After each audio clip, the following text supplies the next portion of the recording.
Une jeune capitaine arrogante de l'armée française, traitant ses camarades des forces spéciales comme de la vermine, lança un pari dangereux.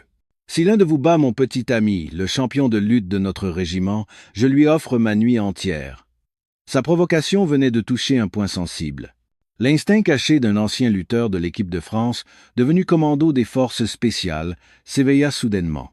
Si cette histoire vous plaît après l'avoir lue, n'hésitez pas à laisser un commentaire. Merci. L'air moite, un mélange d'eau, de sueur et de poussière ocre, pesait lourdement sur le terrain d'entraînement du camp de Canjuès. Au-dessus du sol où la chaleur créait des mirages, les souffles rauques des soldats des chasseurs parachutistes et des commandos des forces spéciales de l'armée de terre se mêlaient dans un désordre palpable. L'exercice interarmes, où l'honneur de chaque unité était en jeu, touchait à sa fin, et la guerre des nerfs invisibles avait atteint son paroxysme. L'attitude des chasseurs parachutistes, en particulier, était d'une arrogance flagrante. Ils ne cherchaient pas à cacher leur conviction d'être l'élite de l'armée conventionnelle et ne cessaient de regarder de haut ses alliés d'un jour, les commandos des forces spéciales, qu'ils considéraient comme des soldats de l'ombre, moins prestigieux. Au centre de cette arrogance se trouvait la capitaine Isabelle Dubois. Un visage sculptural aux cheveux blonds éclatants, une silhouette parfaite que même l'uniforme ne pouvait dissimuler, elle était l'objet de l'admiration de tous les hommes de l'unité. Cependant, les mots qui sortaient de ses lèvres magnifiques étaient toujours froids comme la glace et acérés comme des épines. Son regard envers les commandos était teinté d'un mépris à peine voilé. « Hé, le petit soldat, là-bas, fais un effort. On dirait que tu vas t'écrouler sous le poids de ton fusil. » lança-t-elle à un sergent des forces spéciales qui peinait lors d'une confrontation physique avec un soldat de son régiment. Autour d'elle, les chasseurs parachutistes éclatèrent de rire. Une vague de moquerie submergea le groupe des commandos, mais ils se contentèrent de se mordre les lèvres en silence. Après plusieurs semaines d'entraînement, ils avaient appris à leurs dépens que protester ne ferait qu'attirer davantage de sarcasme. Leur silence ne fit qu'attiser l'arrogance de la capitaine Dubois. Tel un enfant ayant découvert un nouveau jouet, ses yeux brillèrent tandis qu'elle cherchait sa prochaine victime. Son regard se fixa sur un homme. Contrairement aux autres soldats, il ne montrait ni excitation ni colère, se contentant de préparer son équipement en silence. Ses épaules particulièrement larges et les muscles de son dos, durs comme du granit, se dessinaient nettement même sous son treillis. Il s'agissait du sergent-chef Antoine Leclerc, du UNE Régiment de parachutistes d'infanterie de marine, UNE RPIMA, l'unité de contre-terrorisme et d'opérations spéciales de l'armée de terre. La capitaine Dubois s'approcha de lui délibérément. Dans son sillage, comme toujours, son petit ami, le sergent-chef Bruno Martel, surnommé le Taureau, la suivait comme son ombre. Avec sa carrure massive digne de son surnom, il était l'homme le plus fort du régiment. « Eh, vous, comment vous appelez-vous » demanda Dubois en désignant Leclerc d'un mouvement de menton.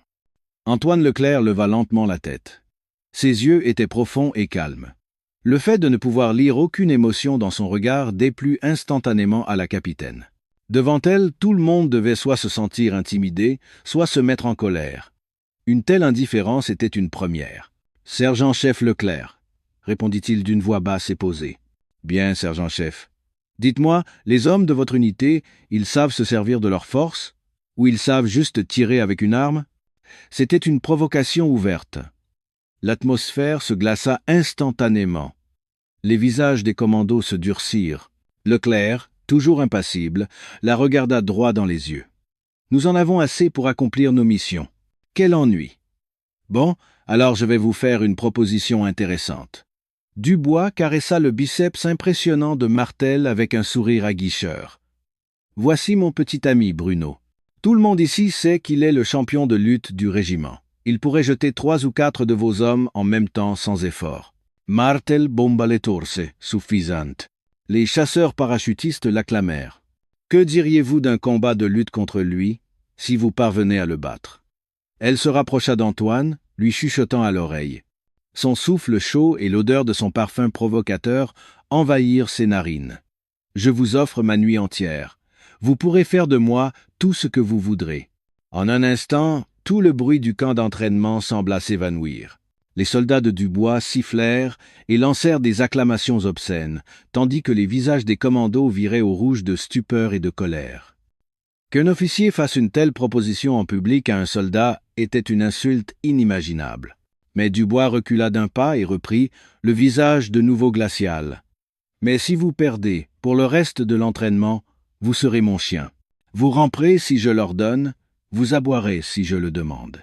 Vous obéirez à tous mes ordres, sans exception. Alors, c'est un pari qui en vaut la peine, non? » Ce n'était pas un pari, c'était une humiliation, un outrage absolu. Les soldats de son unité, connaissant la force physique écrasante de Martel, ricanaient déjà en imaginant Leclerc rampant comme un chien. C'était une proposition chargée de malveillance, destinée à piétiner l'honneur des forces spéciales, l'élite de l'élite française.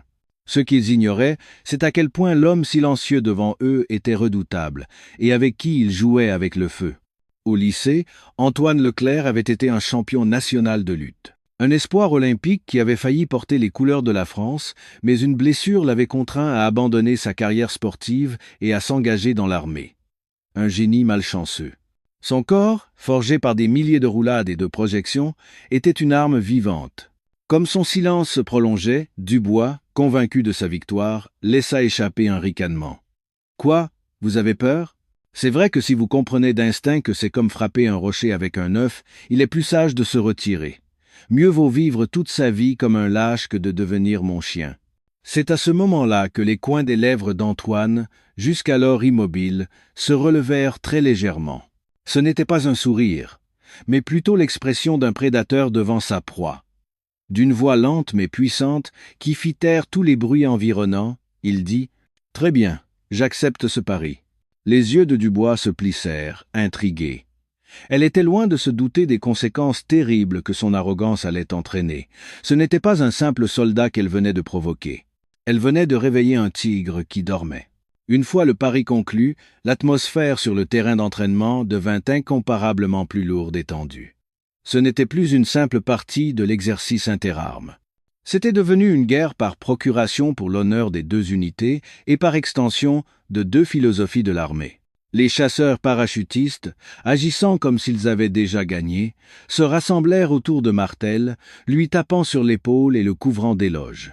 Pour eux, Leclerc était déjà un perdant, un pauvre soldat des forces spéciales qui ramperait bientôt aux pieds de la capitaine Dubois. Martel affichait un sourire confiant, serrant les poings à plusieurs reprises. Son regard ne montrait aucune once de méfiance envers Leclerc, seulement l'assurance et l'arrogance d'un prédateur face à sa proie. En revanche, le camp des forces spéciales était plongé dans un lourd silence. Personne n'osait parler. Certains s'inquiétaient du défi téméraire de Leclerc, d'autres serraient les poings avec une lueur d'espoir, mais même eux ne parvenaient pas à dissimuler leur anxiété. La supériorité physique de Martel était évidente pour tous. Il approchait les 2 mètres et devait peser bien plus de 130 kg.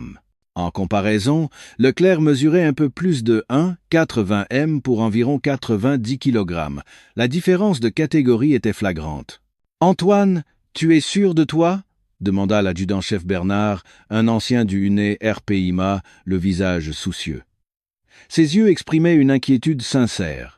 L'honneur d'un membre de l'unité, et par extension, la fierté du régiment tout entier, était en jeu. « Ne vous inquiétez pas, mon adjudant-chef, » répondit Leclerc en retirant calmement sa veste de treillis. Sa voix était ferme. Lorsque son torse nu fut exposé, ses camarades ne purent retenir un souffle de surprise. Son corps n'était pas fait de muscles gonflés comme ceux de Martel. C'étaient des muscles denses, forgés par des années d'entraînement intensif, semblables à des câbles d'acier torsadés.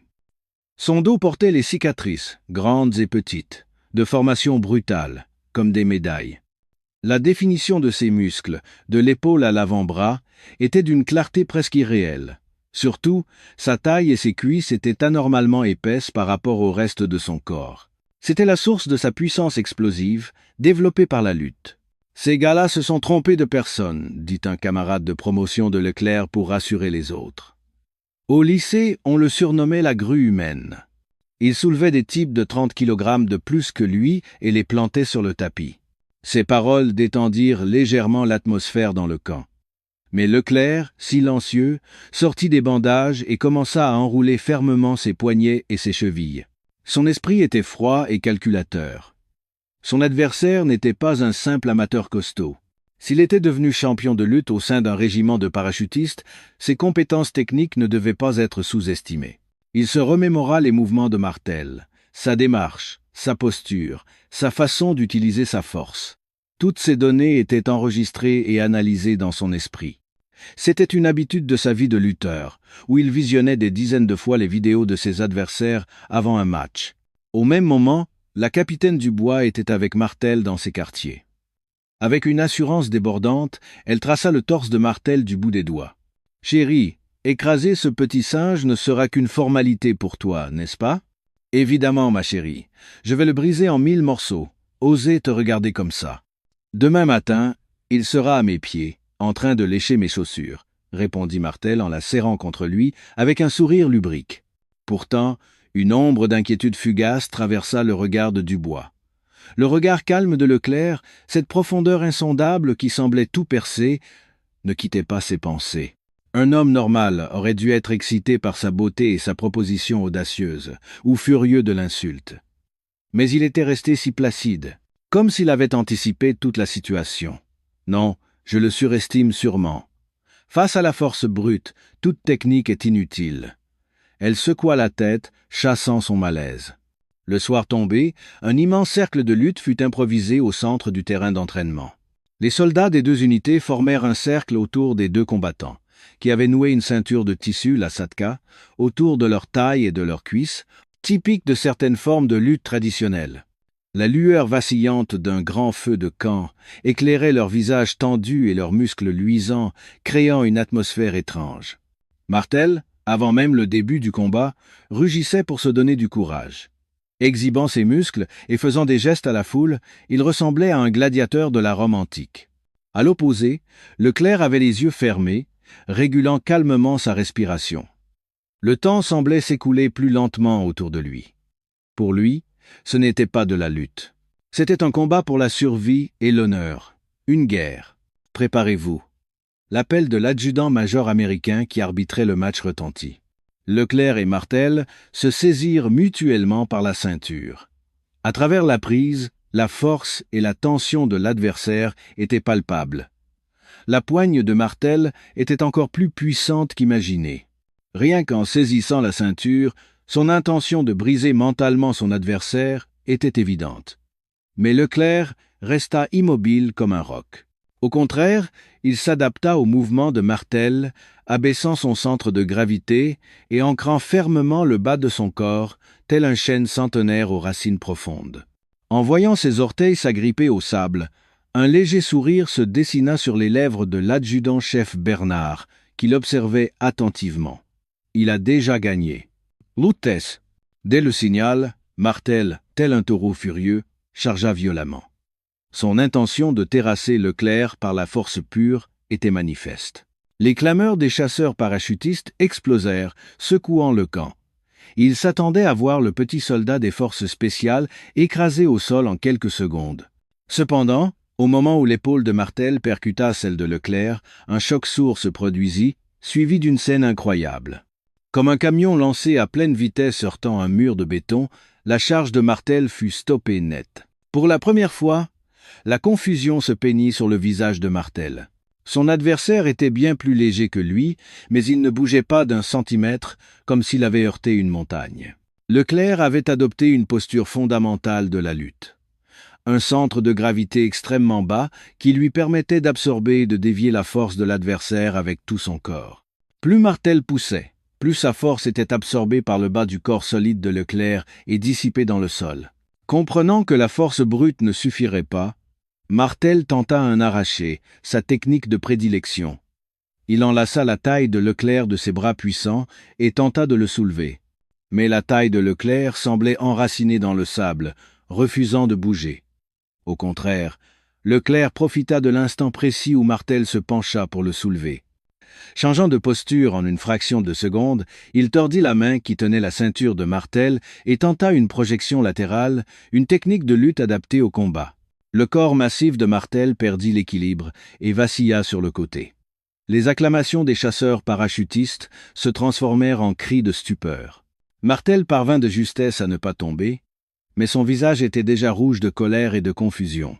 Le premier round se termina par un match nul, les deux hommes ayant lâché leur prise. Mais l'ambiance avait radicalement changé. Les soldats de Dubois ne pouvaient cacher leur anxiété en voyant leur champion en difficulté, tandis que du côté des forces spéciales, des cris scandant le nom de Leclerc commençaient à fuser. La capitaine Dubois, le visage blême, se mordait les lèvres. Son expression arrogante avait complètement disparu. Pendant la courte pause, les camarades de Leclerc se précipitèrent vers lui tendant de l'eau et lui massant les épaules. « Encore un effort, tu y es presque. Il est complètement déstabilisé maintenant. Tu peux le battre. » Malgré les encouragements de ses pairs, Leclerc restait imperturbable. Il observait Martel, qui respirait bruyamment, avec un regard froid. Le premier round était une phase d'observation. Il avait évalué la force et la technique de son adversaire. Le vrai combat commençait maintenant. Son cerveau calculait rapidement les prochains mouvements. Le signal du deuxième round retentit. Cette fois, Martel n'osa pas charger imprudemment. Il tourna prudemment autour de Leclerc, cherchant une ouverture. Contrairement au premier round, une tension extrême flottait entre les deux hommes. Le public retenait également son souffle, fixant chacun de leurs mouvements. La confrontation tendue dura plusieurs minutes. Ce fut Leclerc qui bougea le premier. Tel un prédateur traquant sa proie, il s'approcha de Martel, très subtilement, pas à pas. Ses pieds s'enfonçaient silencieusement dans le sable. Au moment où Martel recula d'un pas, le corps de Leclerc bondit comme un ressort. C'était une attaque que personne n'avait anticipée. Une forme modifiée d'un plaquage de lutte, rare dans ce type de combat. Leclerc plongea vers le bas du corps de Martel et saisit fermement ses jambes. Alors que Martel, déstabilisé, se penchait en avant, tous les muscles du corps de Leclerc explosèrent. « Ah !» Avec un cri de guerre, le corps massif de plus de 130 kg s'éleva dans les airs. Devant cette scène incroyable, tout le monde resta sans voix. Leclerc, tenant Martel en l'air, effectua une demi-rotation et le projeta violemment sur le sable. Un bruit assourdissant retentit et un nuage de poussière s'éleva. Un silence de mort s'installa. Lorsque la poussière retomba, révélant la scène, un cri de victoire assourdissant, comme pour percer le ciel, éclata du camp des forces spéciales. Le colosse Martel gisait étendu de tout son long. Et au-dessus de lui, Leclerc se tenait debout, le souffle court. C'était une victoire parfaite. Les soldats de Dubois étaient figés sur place, le visage défait, et la capitaine Dubois, les mains devant la bouche, s'effondra sur ses genoux. Ses pupilles tremblaient violemment, comme secouées par un tremblement de terre. Elle réalisait enfin, de tout son être, le prix terrible de son jeu dangereux.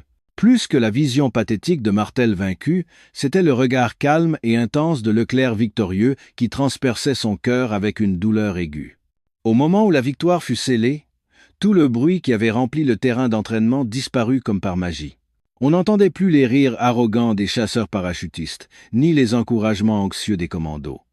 Seul le souffle rauque de Leclerc et le crépitement du feu de camp emplissaient le silence. Les soldats des forces spéciales, après un moment de stupeur, se précipitèrent tout vers Leclerc au cri de « Victoire !» de l'un d'entre eux. Ils portèrent leur héros en triomphe, savourant la joie de la victoire. C'était l'explosion d'une catharsis, la récupération d'une fierté bafouée et d'une humiliation subie. De l'autre côté, le camp des chasseurs parachutistes ressemblait à une veillée funèbre. Leur héros, l'invincible champion Bruno Le Taureau Martel, resta un long moment effondré sur le sable. Le choc psychologique semblait plus grand que le choc physique. Il paraissait incapable d'accepter le fait d'avoir été battu de manière si humiliante par ce soldat des forces spéciales qu'il méprisait devant tous ses camarades. Quelques-uns l'aidèrent à se relever, mais il garda la tête basse, sans dire un mot. Dans ses yeux, il y avait de la rage, de la honte, et une haine profonde envers Leclerc. Tous les regards se tournèrent alors vers une seule personne, la responsable de toute cette affaire, la capitaine Isabelle Dubois. Elle était toujours à genoux, fixant Leclerc comme si elle avait perdu l'esprit.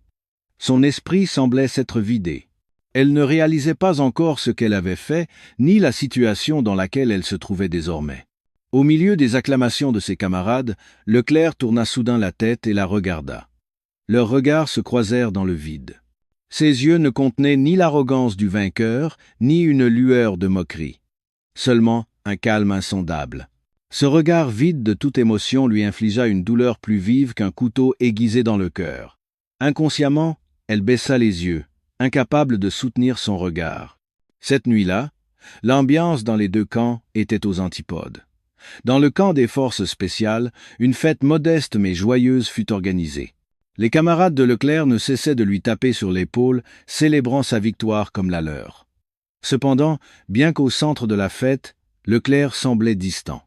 Il se contentait de boire en silence, souriant rarement. Au fond de son cœur, une certaine amertume l'emportait sur la satisfaction. Une victoire obtenue de cette manière était-elle vraiment honorable? Et que devait-il faire du butin qu'il devait recevoir? Il repensa au visage blême de la capitaine Dubois. Le camp des chasseurs parachutistes était glacial. Martel, dans ses quartiers, hurlait comme une bête enragée, brisant le mobilier. Sa fureur se tourna vers Dubois, qu'il tenait pour responsable de sa défaite. « Merde! Tout est de ta faute! Si tu n'avais pas fait ce pari stupide, je n'aurais jamais subi une telle humiliation. Tais-toi!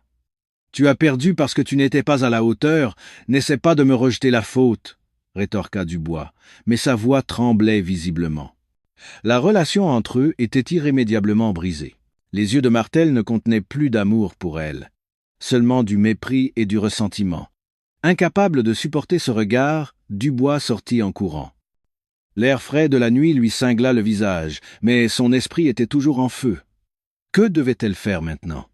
Annuler le pari était impossible, trop de gens étaient au courant. Mais tenir sa promesse était une idée horrible, insupportable. Le fait de devoir offrir sa nuit à ce soldat qu'elle méprisait brisait sa fierté en 1000 morceaux. Elle marcha sans but dans l'obscurité. Inconsciemment, ses pas la menèrent vers le camp des forces spéciales. Devait-elle aller le trouver, s'agenouiller et implorer son pardon? Non, c'était pire que la mort. Dans son esprit, l'arrogance, la peur et la honte se mélangeaient en une tempête dévastatrice. À l'heure convenue, la capitaine Dubois se tenait devant la porte d'un bungalow réservé aux officiers de passage, à l'écart du camp principal. C'était un espace indépendant, mis à disposition temporairement pour les visiteurs extérieurs ou les officiers en mission spéciale. Elle avait dissimulé son visage pâle sous un maquillage prononcé et portait une robe noire moulante qui soulignait ses courbes. Elle ressemblait à un soldat partant au combat, lourdement armé, mais le tremblement imperceptible de ses doigts trahissait son anxiété. Avant de frapper, elle dut prendre plusieurs grandes respirations. Quand la porte s'ouvrit et qu'il apparut, elle déglutit sans s'en rendre compte. Antoine Leclerc ne portait pas son uniforme, mais un simple t-shirt et un pantalon en toile. Il dégageait une masculinité à la fois solide et douce, différente de celle qu'il avait en uniforme. Il ne montra ni surprise ni embarras, l'accueillant avec une expression calme, comme s'il s'attendait à sa venue. « Entrez, je vous en prie, » dit-il de sa voix basse, brisant le silence gêné. Dubois hésita un instant avant d'entrer. L'intérieur du bungalow était étonnamment propre et bien rangé. Elle s'était imaginé qu'il la maîtriserait avec force et l'humilierait. Mais l'atmosphère de la pièce était à l'opposé de ses attentes. Sur la table, au lieu de vin ou d'alcool fort, il y avait 2 tasses de thé d'où s'échappait une légère vapeur. Un parfum subtil de thé emplissait la pièce. « Asseyez-vous. J'ai pensé qu'une tasse de thé chaud vous ferait du bien après cette journée fatigante, » dit Leclerc en lui indiquant une chaise. Son geste prévenant la plongea dans une confusion encore plus grande. Pourquoi le vainqueur, qui aurait dû la conquérir et la soumettre, se comportait-il de manière si chevaleresque? Sans baisser sa garde, elle s'assit raidement sur la chaise en face de lui. « Pourquoi? Pourquoi faites-vous ça? Vous avez bien quelque chose à me demander, non? Je veux en finir rapidement, alors dites-moi ce que vous voulez, » dit-elle, la voix tremblante et acérée. C'était un mécanisme de défense, hérissé d'épines pour se protéger. En guise de réponse, Leclerc lui versa silencieusement du thé dans sa tasse. Puis il prit sa propre tasse et en but une gorgée. Son silence la rendit encore plus nerveuse. « C'est moi qui ai gagné le pari, mais je ne crois pas avoir gagné le droit de disposer de votre personne comme bon me semble, » dit-il enfin, après un long silence. Sa voix était calme, mais le poids de ses mots était indéniable. « Alors, pourquoi m'avez-vous fait venir? Par pitié? Ou est-ce une autre façon de m'humilier encore plus? Non. Je voulais simplement discuter. Discuter? Dubois laissa échapper un rire incrédule. De quoi pourrions-nous bien discuter? J'étais curieux. Pourquoi avoir proposé un tel pari? La question directe de Leclerc la laissa sans voix. Elle détourna le regard, se contentant de fixer sa tasse de thé. Pourquoi avait-elle fait ça? Elle-même ne pouvait pas l'expliquer clairement. Elle voulait prouver sa valeur, ne pas être méprisée dans ce monde brutal et masculin. Alors elle s'était forgé une carapace, jouant la dure, l'arrogante. Peut être qu'en rabaissant les commandos, porteurs d'une culture militaire différente de la sienne, elle cherchait à confirmer sa propre supériorité. Mais elle ne voulait pas admettre cette faiblesse devant cet homme. Simplement parce que vous ne me plaisiez pas. Vous aviez l'air faible, et je pensais que je pouvais me permettre de vous mépriser, dit-elle, d'un ton délibérément plus froid. Mais Leclerc ne parut pas convaincu. Il se contenta de la regarder profondément dans les yeux. Sous son regard, elle eut l'impression que tous ses mensonges et son hypocrisie étaient mis à nu. Je vois. Pourtant, à mes yeux, vous ressemblez à quelqu'un qui veut paraître plus fort que tout le monde, mais qui, en réalité, est rempli de peur. Ces mots la transpercèrent comme une dague acérée. Il venait de pointer avec une précision chirurgicale la faiblesse qu'elle s'efforçait de cacher, que personne n'avait jamais vue. Ses yeux s'embuèrent. La solide muraille qu'elle avait érigée autour d'elle commençait à se fissurer. Un silence gêné, mais chargé d'une tension étrange, s'installa dans la pièce. Dubois, évitant le regard de Leclerc, tripotait sa tasse de thé. Son esprit était comme un océan déchaîné.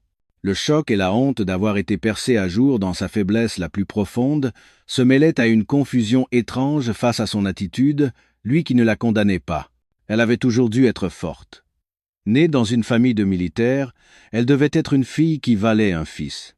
Pour survivre parmi ses nombreux camarades masculins, elle s'était battue avec acharnement. Montrer sa faiblesse signifiait la défaite. Alors elle avait toujours été sur la défensive, attaquant la première, écrasant les autres. C'était sa méthode de survie.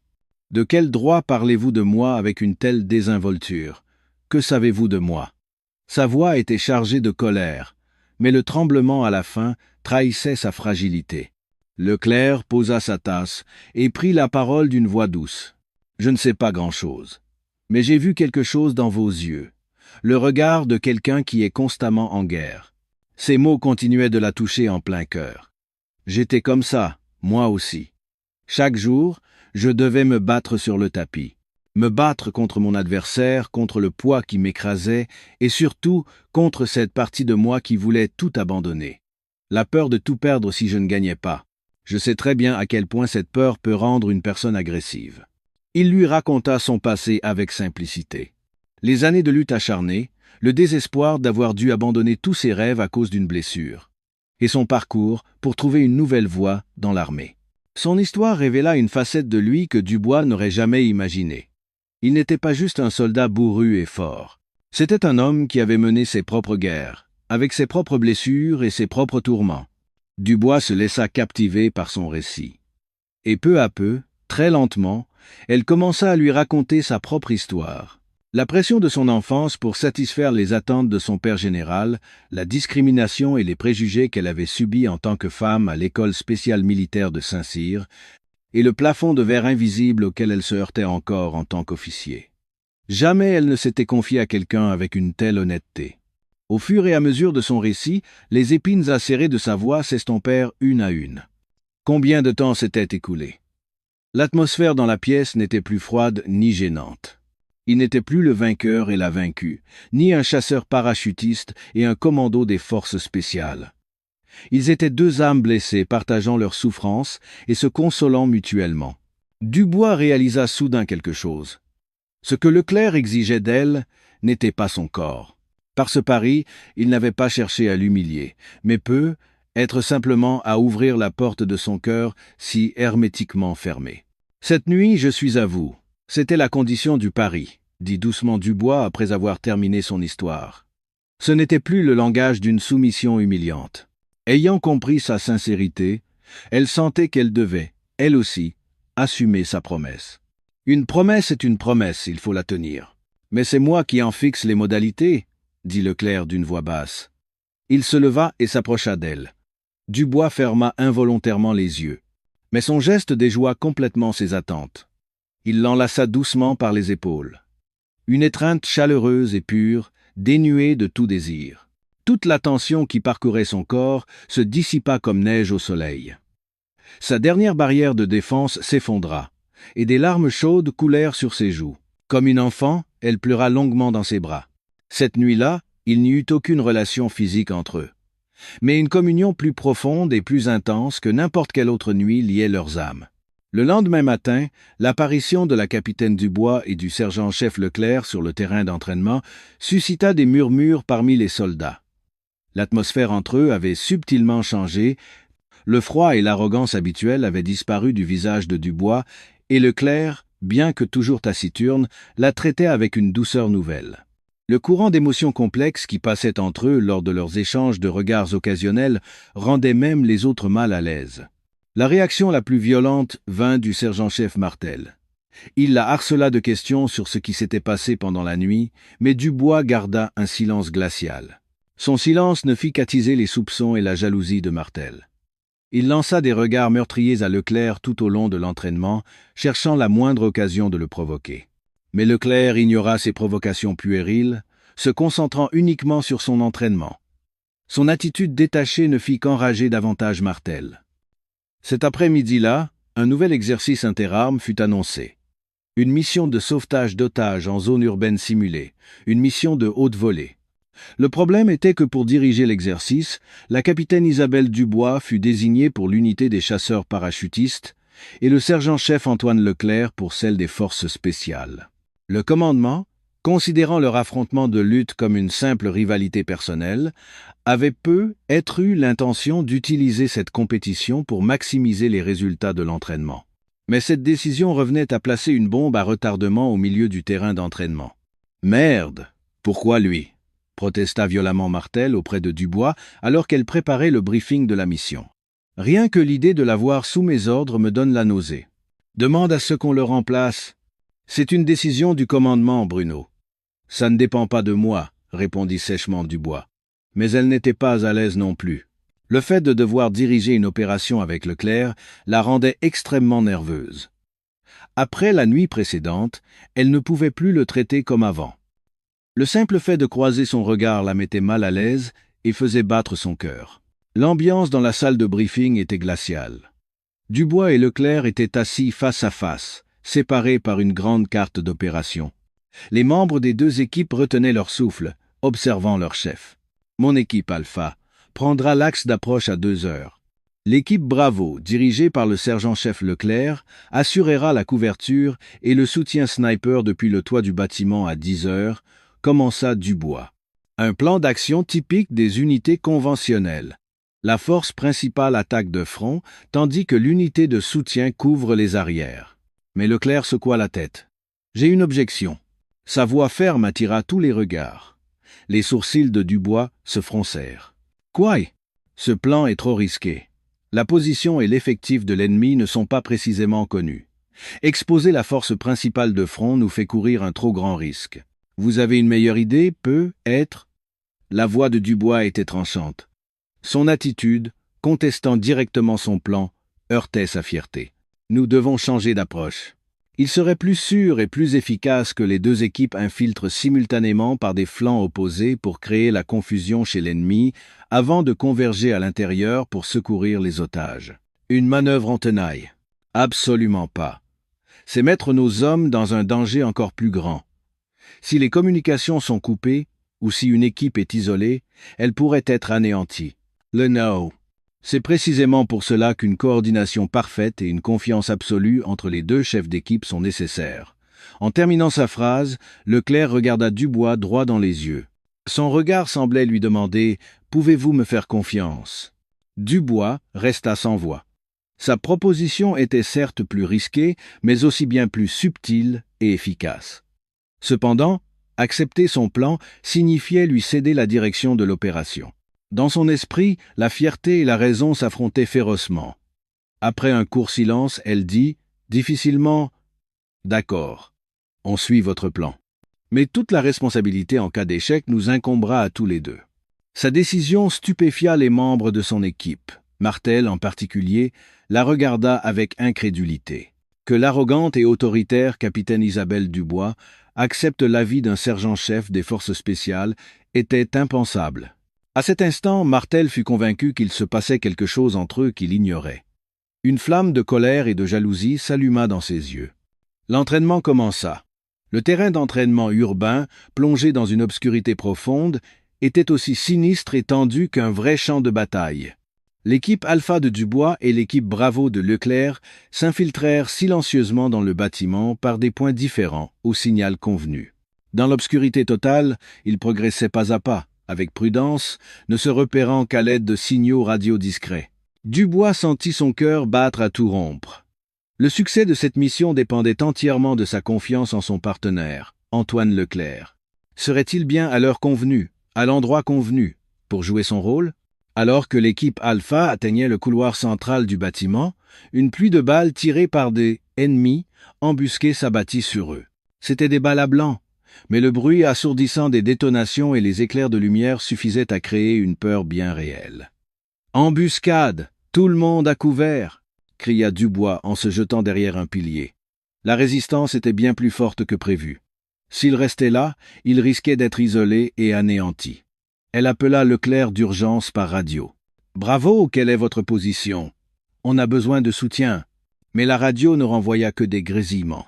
Le cœur de Dubois se serra. M'a-t-il trahi? Ou a-t-il déjà été neutralisé? Tous les pires scénarios lui traversèrent l'esprit. Martel rampa à côté d'elle et cria « Tout ça, c'est à cause de son plan débile. On doit se replier. » C'est à ce moment-là que, juste derrière eux, à l'extrémité du couloir qu'ils venaient de traverser, des coups de feu nourris éclatèrent. L'équipe Bravo de Leclerc était apparue derrière les ennemis embusqués, attaquant leurs arrières. Une manœuvre en tenaille exécutée avec un timing parfait. Pris par surprise, les ennemis furent plongés dans le chaos et la situation se retourna en un instant. Maintenant, tout le monde à l'assaut. Dubois n'hésita pas. Elle avait décidé de faire entièrement confiance à Leclerc. Sous son commandement, l'équipe Alpha repartit de l'avant. Les deux équipes firent enfin leur jonction dans le hall central du bâtiment. Sous une pluie de balles, leurs regards se croisèrent, chargés d'une confiance et d'une camaraderie plus forte que n'importe quel mot. Ils n'étaient plus des rivaux. Ils étaient des frères d'armes, partageant le même sort. Mais la crise n'était pas terminée. La porte de la dernière pièce où les otages étaient retenus était en acier blindé et ne pouvait être détruite qu'avec un explosif puissant. Le problème était que pendant l'installation et la détonation de l'explosif, toute l'équipe serait exposée aux tirs ennemis. « Je vais les couvrir. Pendant ce temps, installez la charge », se porta volontaire Martel. Mais son regard était instable. Rongé par la jalousie et la colère, il avait perdu tout jugement rationnel. Il voulait jouer les héros pour rattraper la situation. Il se précipita imprudemment devant la porte et commença à tirer sur l'ennemi. « Non, reviens !» cria Dubois, mais il était trop tard. Sous le feu concentré de l'ennemi, le capteur sur l'équipement de Martel émit un signal sonore indiquant sa mort. Son action téméraire avait de nouveau plongé l'opération dans une crise majeure. Alors que tout le monde était en proie au désespoir, Leclerc prit une décision. « J'y vais. Donnez-moi 10 secondes. » Protégé par un simple bouclier balistique, il se lança à travers la pluie de balles en direction de la porte d'acier. C'était une action quasi suicidaire.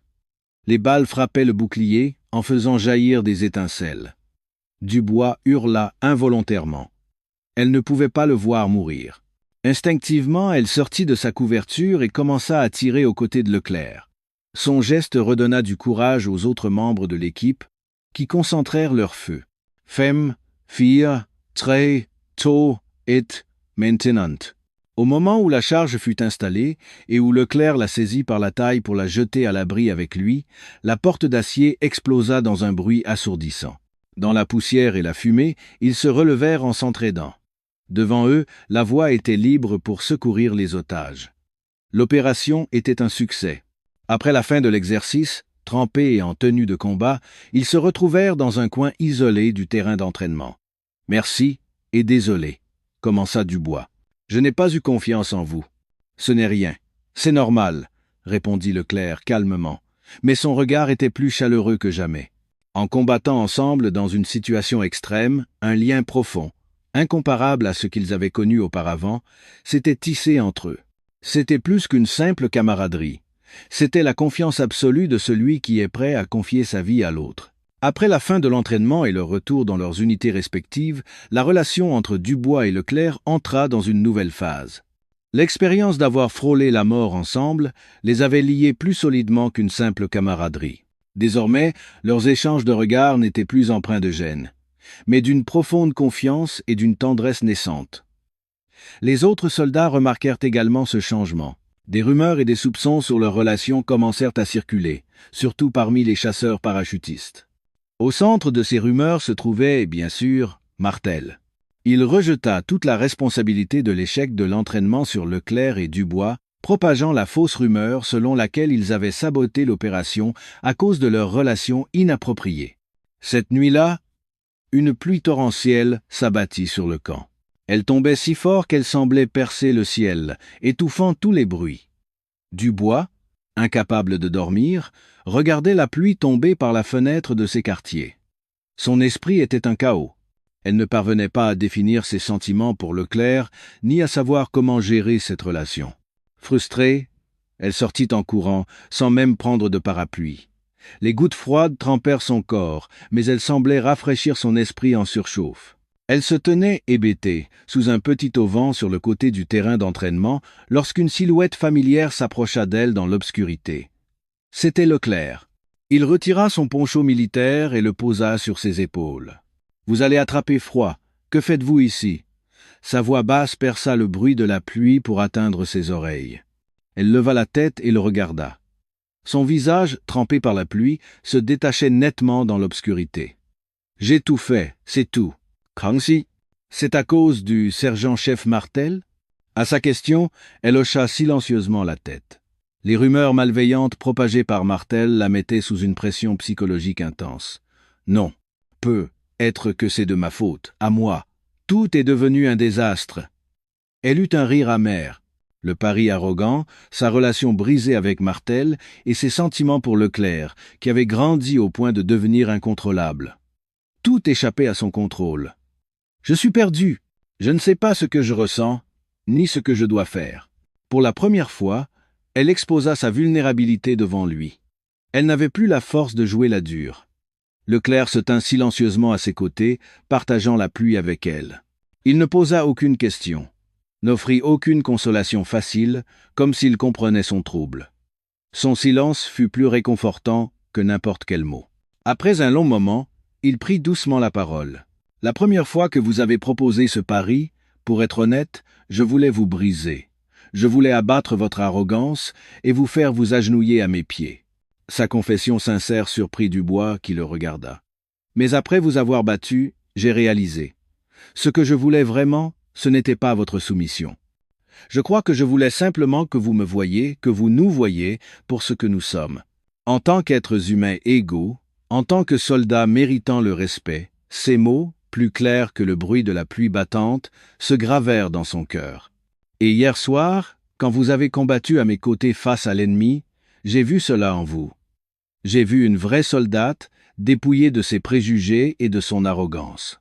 Et je suis tombé amoureux de vous. » Sa déclaration était si simple et si honnête. Dubois sentit son cœur s'arrêter. Il venait de mettre des mots clairs sur les sentiments qui la tourmentaient tant.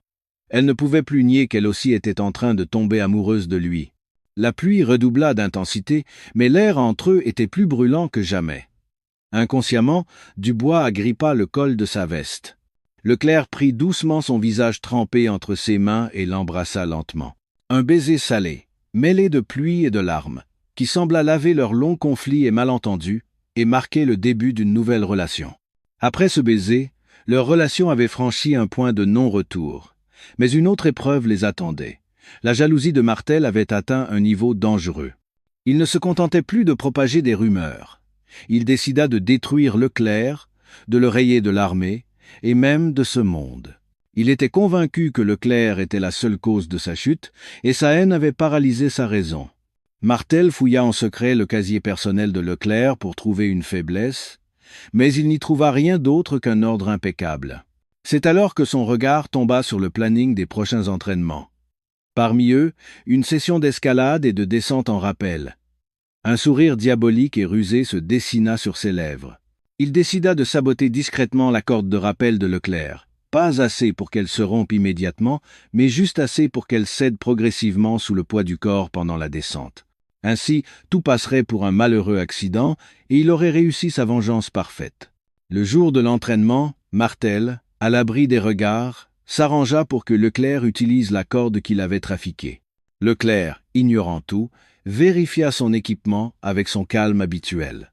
Il y avait une légère entaille sur la corde, mais elle était si habilement faite qu'elle était difficile à repérer à l'œil nu. « Je descends le premier », annonça Leclerc à l'instructeur avant de se lancer dans le vide, du haut d'une falaise de plusieurs dizaines de mètres. Il manœuvra la corde avec aisance, commençant une descente rapide. Les yeux de Martel, qui l'observait, brillaient d'une lueur maléfique. Dubois fut saisi d'un mauvais pressentiment. Elle ne pouvait détacher son regard de Leclerc. Alors que Leclerc était à mi-hauteur de la falaise, un bruit sinistre de craquement se fit entendre, et plusieurs brins de la corde se rompirent. Le corps de Leclerc chuta brusquement de quelques mètres. « La corde est en train de lâcher !» cria quelqu'un. Le terrain d'entraînement devint un chaos. Leclerc, gardant son sang-froid, essaya de minimiser la tension sur le reste de la corde en s'appuyant avec ses pieds sur les aspérités de la roche. Mais la corde continuait de se défaire. La chute n'était qu'une question de temps. Dubois n'avait pas une seconde à perdre. Elle attrapa une autre corde et l'attacha à son harnais. « Mon capitaine, c'est trop dangereux !»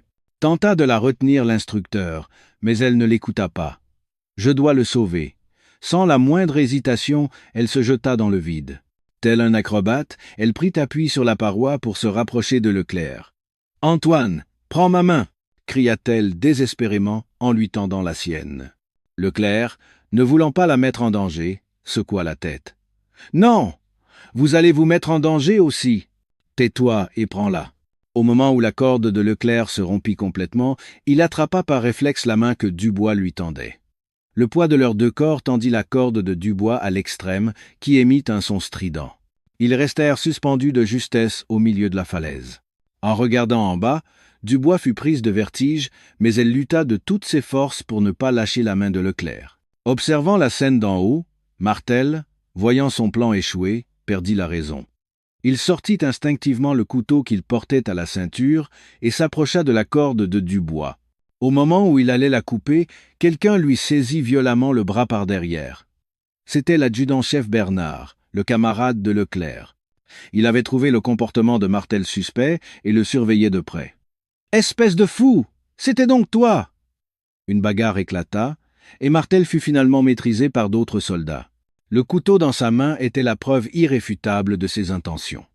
En bas, Dubois et Leclerc furent secourus sains et saufs par leurs camarades. Dès qu'elle posa le pied à terre, les jambes de Dubois flageolèrent et elle s'effondra. Leclerc la serra silencieusement dans ses bras.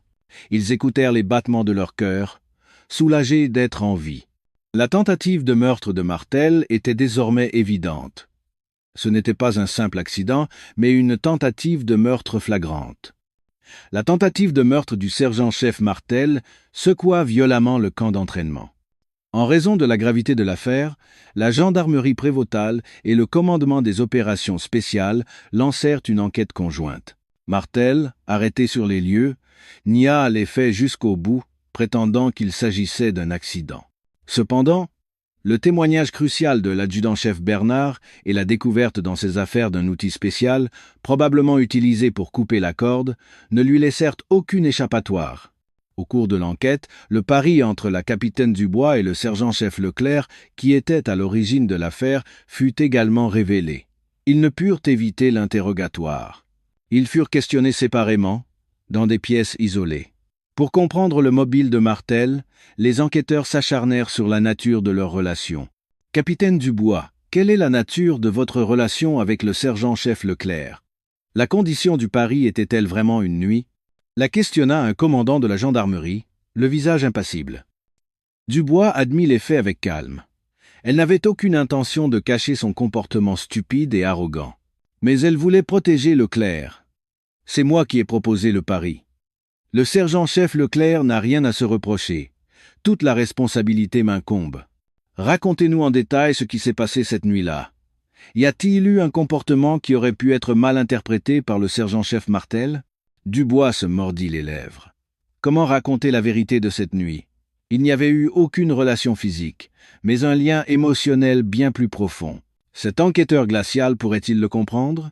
Elle déclara, en excluant autant que possible ses émotions, qu'ils avaient discuté de leurs difficultés en tant que soldats et de leur vie, et qu'ils avaient ainsi appris à se comprendre.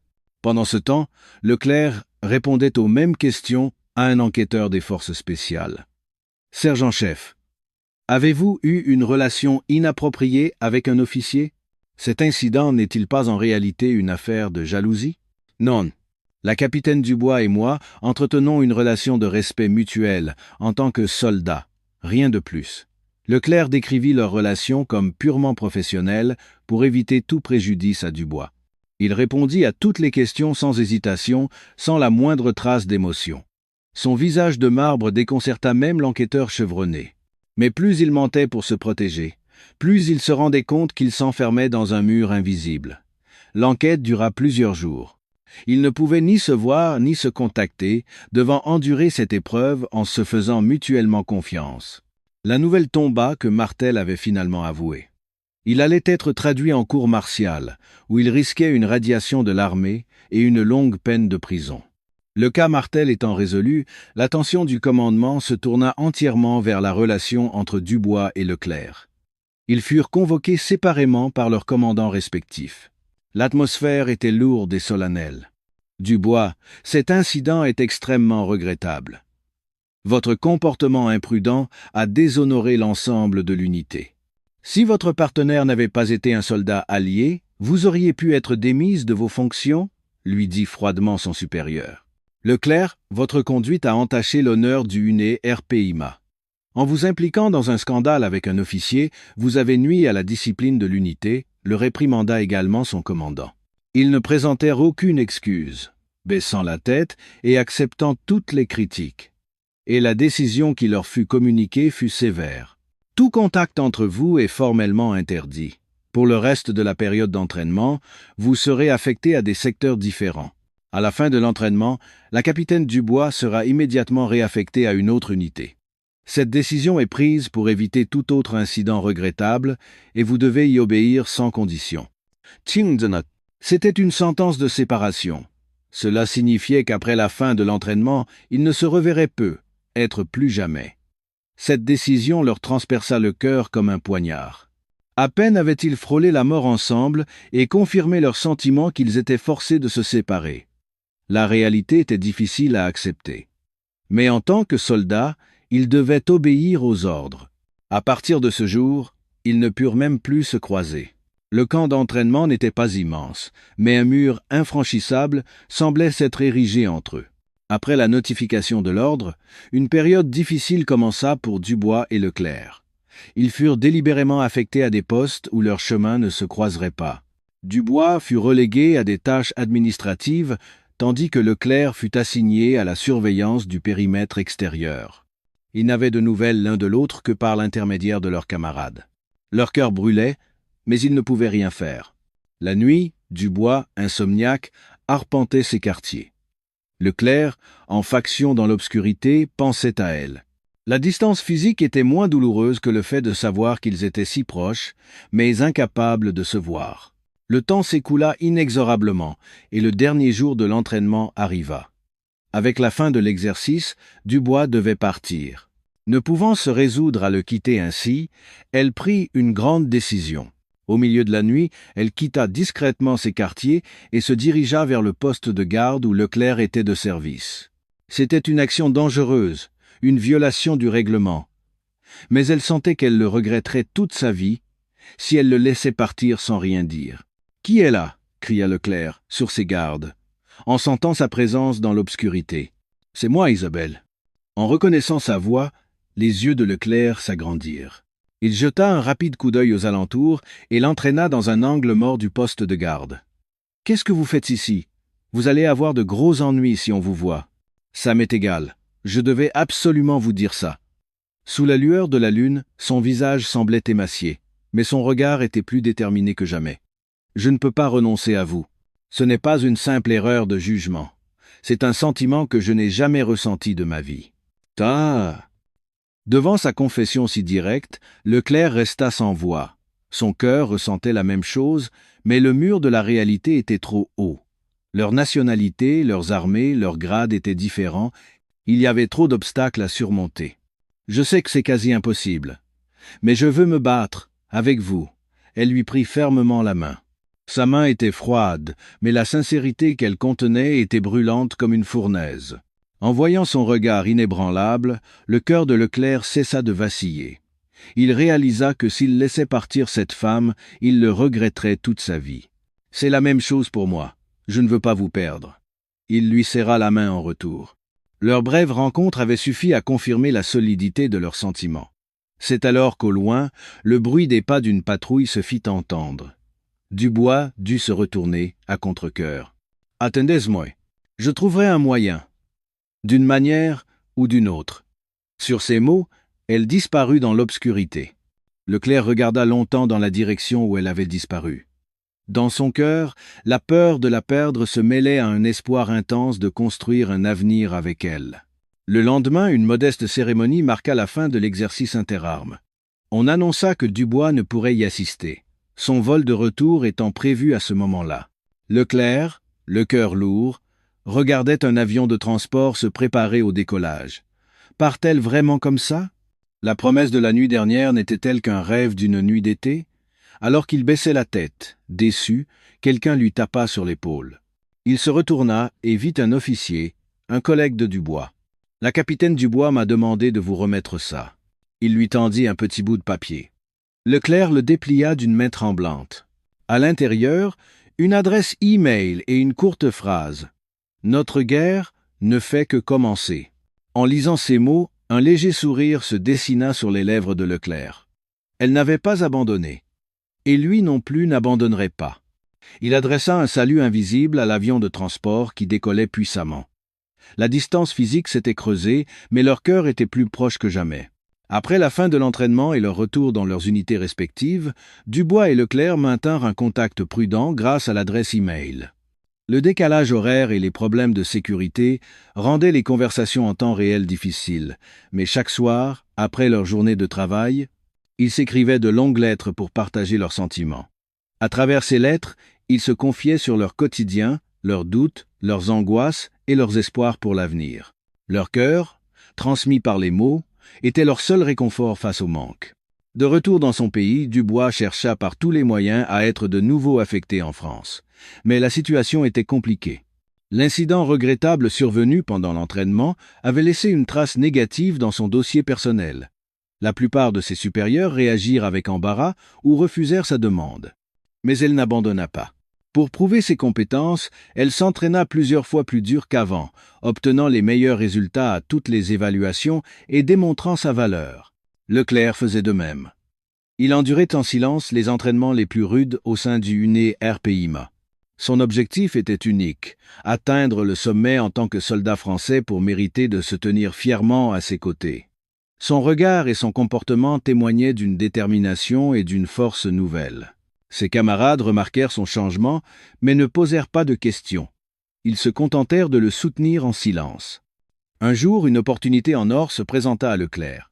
Un avis de sélection fut publié pour recruter le représentant de la France à une compétition mondiale des meilleures unités de forces spéciales qui se tiendrait aux États-Unis. Le processus de sélection était d'une dureté inimaginable, mais Leclerc postula sans hésiter. Pour lui, ce n'était pas une simple compétition.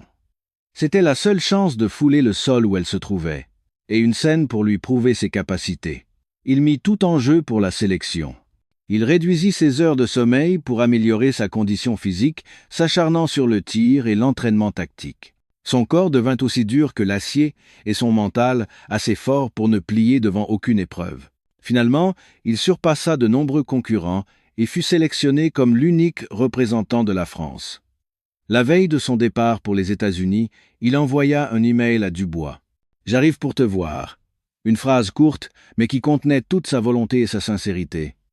Dubois pleura de joie en lisant son message. Elle n'imaginait que trop bien les efforts terribles qu'il avait dû fournir pour elle. Elle mobilisa tous ses contacts pour obtenir des informations sur la compétition. Et le jour de l'événement, elle prit un congé et s'y rendit. La compétition se déroulait dans un centre d'entraînement spécial, au milieu d'un désert aride. Les regards des meilleurs soldats du monde entier brillaient d'une forte compétitivité et d'une grande fierté. Leclerc, au milieu d'eux, ne montra aucun signe d'intimidation. Son regard était fixé sur une seule personne, assise dans les gradins, qui lui envoyait un regard de soutien enflammé. Dubois. Ils se retrouvaient après plusieurs mois. Mais ils ne purent ni courir l'un vers l'autre, ni se parler. Ils se contentèrent de confirmer la présence de l'autre de loin, communiquant uniquement par le regard. Mais cela suffisait. Le fait de savoir qu'ils étaient sous le même ciel, avançant vers le même but, leur donnait une force immense. C'était maintenant au tour de Leclerc de faire ses preuves. Il devait se battre pour son honneur, pour la fierté de son pays et pour la femme qu'il aimait. La compétition mondiale des forces spéciales était aussi cruelle et exigeante que sa réputation le laissait entendre. Des parcours d'obstacles exigeant une endurance extrême, des épreuves de tir nécessitant une concentration et une technique de haut niveau, et des combats simulés dignes d'un vrai champ de bataille, les épreuves qui testaient les limites humaines s'enchaînaient sans répit. Dès le premier jour, Leclerc se distingua. Il ne se mit pas en avant de manière ostentatoire comme certains participants. Mais il accomplit chaque épreuve avec un calme et une précision terrifiants. C'est lors de l'opération de sauvetage d'otages antiterroristes, le dernier jour, que son génie éclata. Alors que des conflits éclataient au sein de son équipe multinationale menaçant l'opération, il unifia l'équipe avec son charisme et son jugement implacable, surmontant la crise. Il utilisa une version modifiée de la manœuvre en tenaille qu'il avait effectuée avec Dubois pour désorienter les ennemis, et se porta volontaire pour la mission la plus dangereuse, le désamorçage de la bombe, qu'il réussit parfaitement. Grâce à son action, l'équipe parvint à secourir les otages et à accomplir la mission en un temps record. À la fin de la compétition, lors de l'annonce des résultats finaux, une tension palpable régnait dans la salle. Le grand vainqueur de cette compétition est le sergent-chef Antoine Leclerc, du commandement des opérations spéciales français. Dès la fin de l'annonce, un tonnerre d'applaudissements et d'acclamations éclata. Leclerc monta sur le podium, le visage impassible. Au moment où la médaille d'or fut passée autour de son cou, il regarda Dubois, assise dans les gradins. Elle lui souriait radieusement, des larmes coulant sur ses joues. À cet instant, Leclerc se sentit comme s'il possédait le monde entier. Toutes ses souffrances et ses efforts semblaient récompensés par ce seul sourire. Après la cérémonie de remise des prix, tard dans la nuit, ils se retrouvèrent sur une colline tranquille à l'extérieur du camp, comme par un accord tacite. Face à face pour la première fois en plusieurs mois, ils restèrent un long moment sans parler. Ils se contentèrent de se regarder dans les yeux, partageant leur manque et leur affection. Ce fut Dubois qui rompit le silence la première. « Je suis fier de vous, sergent-chef. Non, mon champion. » À ces mots, Leclerc sourit, un peu gêné. Savoir que vous me regardiez m'a donné de la force. Ils s'assirent côte à côte, regardant les étoiles. Comme les innombrables étoiles, de nombreuses difficultés les attendaient, mais ils n'avaient plus peur. Ils avaient une foi et un amour inébranlables l'un pour l'autre. « Que comptez-vous faire maintenant ?» demanda prudemment Dubois. « Je vais profiter de cette compétition pour proposer la création d'une unité conjointe avec les forces spéciales américaines. Je vais convaincre mes supérieurs qu'on ne peut pas laisser passer l'opportunité de travailler avec des talents comme vous. Ce ne sera pas facile, bien sûr. Je ferai des efforts de mon côté aussi. En tant que soldat français, je ferai de mon mieux à mon poste pour créer une opportunité de travailler avec vous. » Ils se firent une promesse d'avenir. Ce n'était pas une douce promesse réalisable immédiatement. C'était l'engagement d'une foi solide. Si chacun faisait de son mieux sur son propre chemin, un jour, au bout de ce chemin, il se retrouverait. Après cette courte rencontre, Leclerc dut rentrer en France. À l'aéroport, ils se dirent au revoir avec une fausse décontraction. Mais leur pas, en se détournant, pesait une tonne. En voyant sa silhouette rapetissée par le hublot de l'avion, Leclerc se fit une promesse ferme. Il reviendrait à ses côtés. Absolument. De retour en France, Leclerc fut accueilli en héros. Sa victoire au championnat du monde avait rehaussé le prestige non seulement du Hüner RPIMA, mais de toute l'armée française. Il reçut diverses récompenses et même une promotion exceptionnelle. Mais il ne devint pas arrogant. Son objectif était plus élevé. Pour tenir sa promesse à Dubois, et pour être avec elle, il s'entraîna et se consacra à ses missions avec encore plus de ferveur. Dubois, de son côté, se battait aux États-Unis. S'appuyant sur la victoire de Leclerc, elle plaida sans relâche auprès de ses supérieurs pour la nécessité d'entraînement conjoint et d'échanges avec les forces spéciales françaises. La réaction initialement sceptique de ses supérieurs commença à changer face à ses efforts constants, sa persuasion et l'exemple de réussite indéniable qu'était Leclerc. C'est alors qu'une grave menace terroriste internationale éclata. Un groupe terroriste avait organisé une prise d'otages massive dans un pays d'Asie du Sud-Est. Parmi les otages se trouvaient de nombreux citoyens américains et français. Conscients de la gravité de la situation, les gouvernements américains et français décidèrent de mener une opération de sauvetage conjointe. Ils commencèrent à sélectionner les meilleurs éléments pour cette mission. La personne nommée pour commander la partie américaine fut la capitaine Isabelle Dubois. Elle s'était portée volontaire pour ce poste, mettant en jeu toute sa carrière et son honneur. Et elle recommanda vivement comme partenaire français le sergent-chef Antoine Leclerc, qui avait prouvé ses compétences au championnat du monde. Malgré l'opposition de certains commandants qui connaissaient leur passé, le principe de déployer les meilleurs éléments dans une situation où des vies étaient en jeu l'emporta, et leur opération conjointe fut approuvée. Lorsqu'ils se retrouvèrent sur la zone d'opération, ils n'étaient plus l'élève et l'instructrice. Ils étaient désormais des partenaires et des commandants, dirigeant l'opération sur un pied d'égalité. Sur leurs visages, qu'ils revoyaient après longtemps, se lisait la profondeur et la force acquises avec le temps.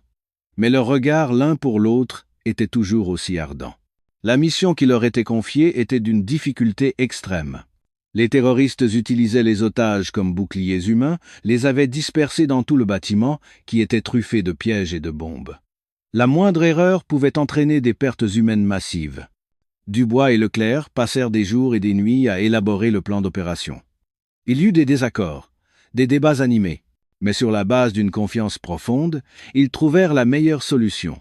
Sous leur commandement, les forces spéciales conjointes franco-américaines devinrent une équipe organique.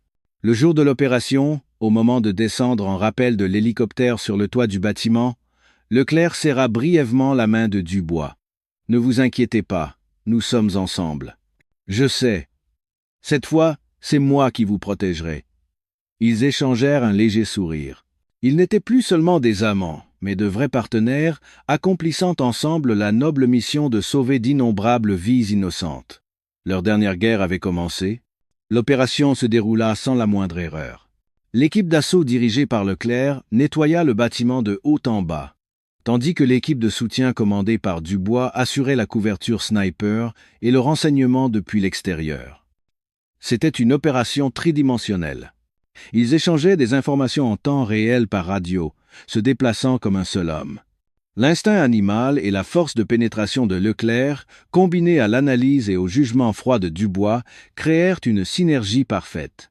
L'équipe conjointe neutralisa les terroristes sans encombre et atteignit le dernier étage où les otages étaient retenus. Mais le plus grand obstacle les y attendait. Le chef des terroristes résistait dans la salle de contrôle centrale avec les derniers otages, tenant dans sa main le détonateur d'une bombe capable de faire sauter tout le bâtiment.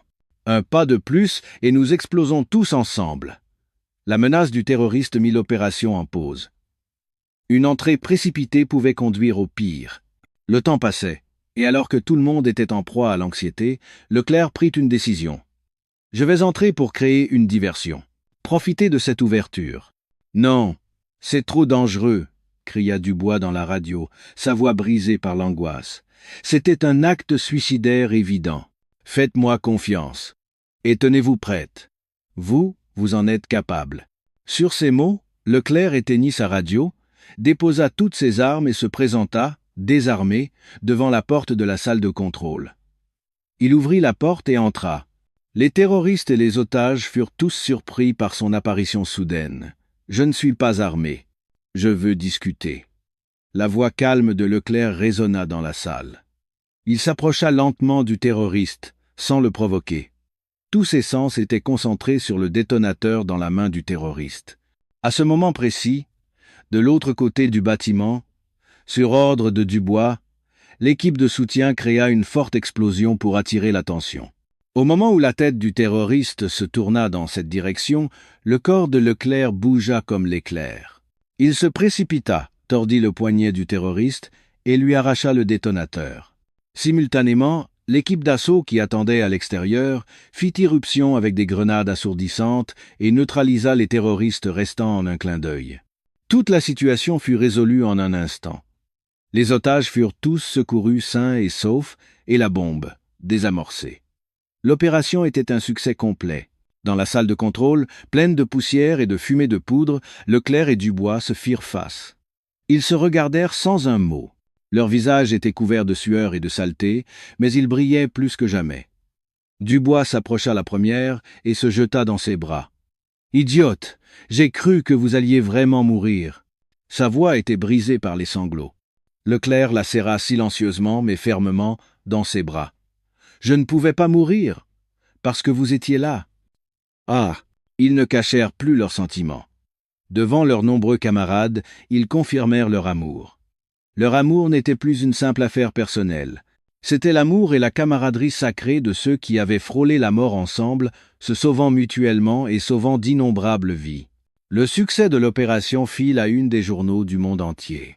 La coordination parfaite des forces spéciales conjointes franco-américaines et surtout l'héroïsme de Leclerc et Dubois attirèrent une grande attention.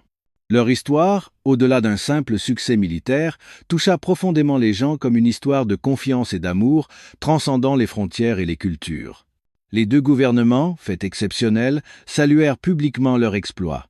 Et à la suite de ce succès, ils annoncèrent officiellement la création de l'unité de forces spéciales conjointes franco-américaines dont ils avaient longtemps rêvé. La cause et les résultats étaient si probants que personne ne pouvait s'y opposer. Et pour diriger cette nouvelle unité, Antoine Leclerc et Isabelle Dubois furent nommés conjointement.